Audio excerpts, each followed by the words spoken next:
Ongoing clashes between Thailand and Cambodia are bringing the death toll to 26 people. Thailand has reported its first civilian death after a week of hostilities. But Cambodian officials have rejected the Thai count of its dead, calling it disinformation.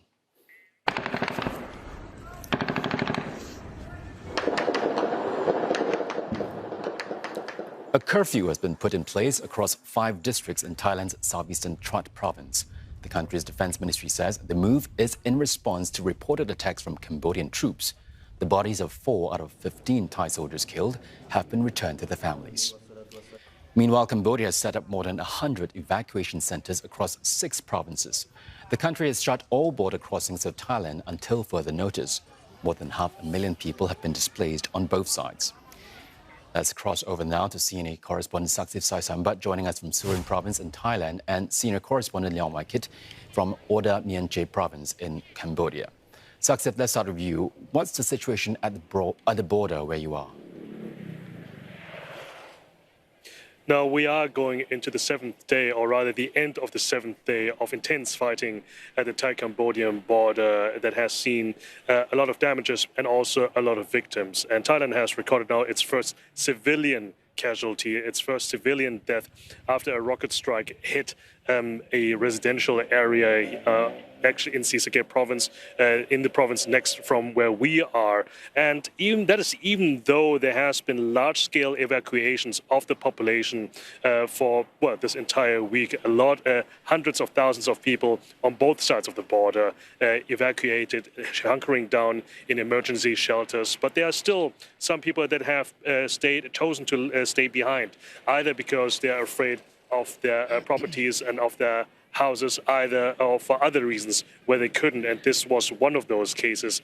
Now, the Thai authorities and the Thai government have condemned this attack and this incident. They have also accused Cambodia of firing rockets into residential areas. As far as we know, Cambodia have been using rocket systems without a precise targeting system. Basically, they're shooting into the general direction.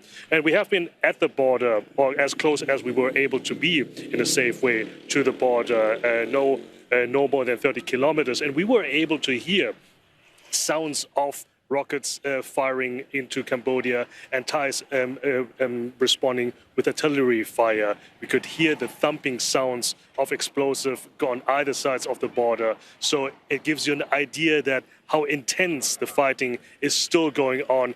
And if this keeps going on at this rate, we can also expect more casualties on both sides of the border. Wakit, over to you. How are evacuees coping on the Cambodian side?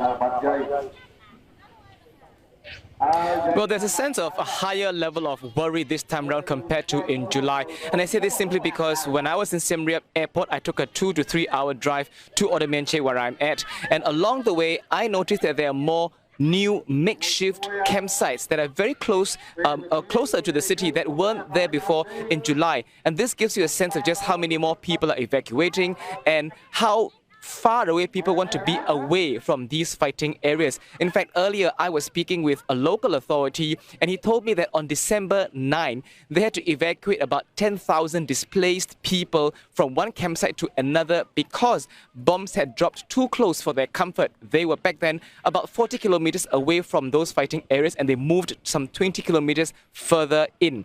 Earlier, I was speaking with some displaced families in 2 displaced camps. Let's take a listen to what they said.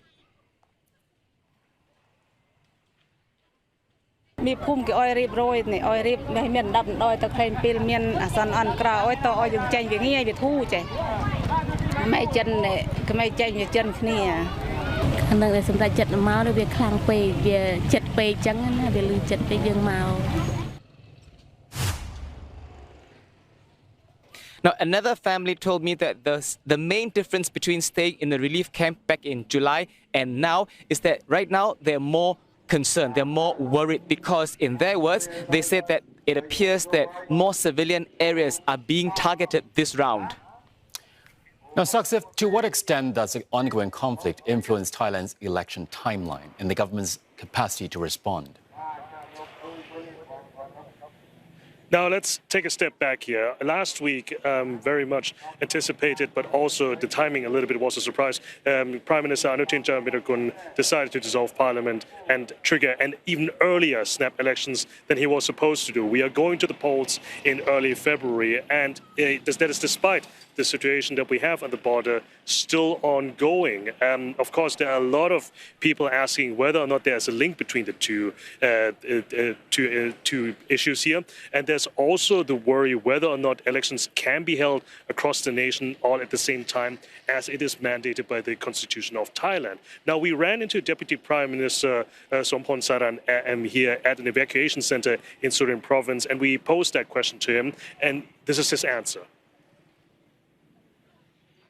การเลื่อนเลือกตั้งไม่ได้เป็นผลดีกับประเทศไม่ได้เป็นผลดีพวกผมเป็นนักการเมืองพวกผมก็รู้ว่าการที่จะนำงบประมาณมาใช้ทำงบประมาณยิ่งทำงบประมาณช้าเท่าไหร่ประเทศยิ่งเสียหายมากเท่านั้นฉะนั้นในทางการเมืองนี่พวกผมเร็วเท่าไหร่ยิ่งดีแต่ว่ามันติดตรงเนี้ยคือเราต้องอยู่บนโลกของความเป็นจริงนะโลกของความมันเป็นจริงอะไรเหตุการณ์มันเหนือการควบคุม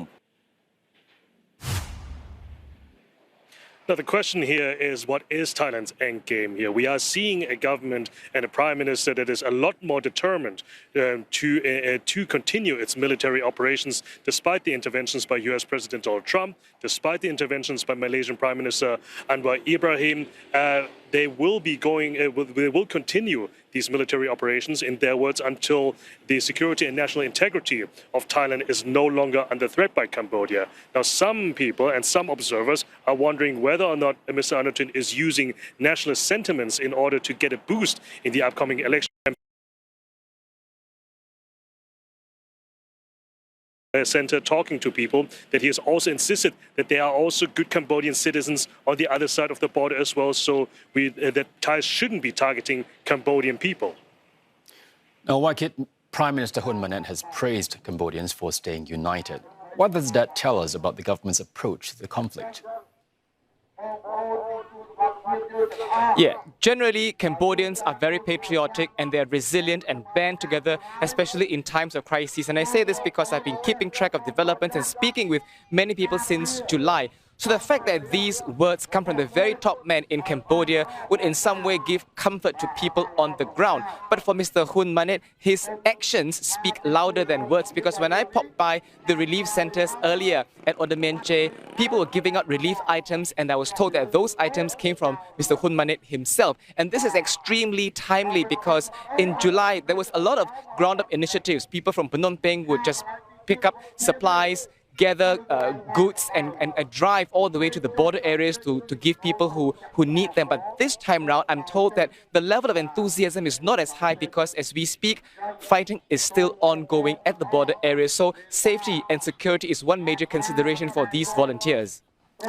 Many thanks for those updates. Our correspondent Saksith Saiyasombut joining us from Surin province in Thailand and Leong from Oddar Meanchey province in Cambodia.